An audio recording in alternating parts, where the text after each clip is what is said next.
आदिमाते वेदमाते भक्तानुग्रहकारिणी सर्वत्र व्यापिके नन्ते श्री गायत्री नमोस्तुते। तालुस्था त्वं सदाधारा बिंदुस्था बिंदुमालिनी परात्परे वात्सल्य शक्ति अनसूये नमोस्तुते।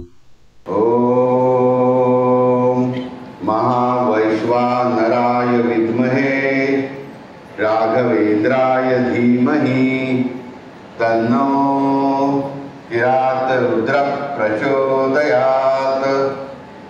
य इमान लोकान् ईशत् ईशनीभिः प्रत्यंग जनान् तिष्ठति संचुकोच अंतकाले संसृज्य विश्वा भुवनानि गोपाः क्यो देवानां प्रभवश्च उद्भवश्च विश्वाधीपो किरातरुद्रो महर्षिः हिरण्यगर्भं जनयामास पूर्वं सनो बुद्ध्या शुभया सयुनक्तु याते किरातरुद्र शिवा तनुः अघोरा पापकाशिनी तया नस्तनुवा शंतमया गिरिशंत अभिचाकशिः।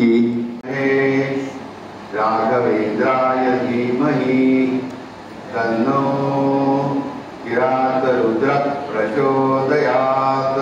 सुलेपितलिंगं बुद्धिविवर्धन कारणलिंगं सिद्धसुरासुरवंदितलिंगं तत्प्रणमामि किरातरुद्रलिंगं।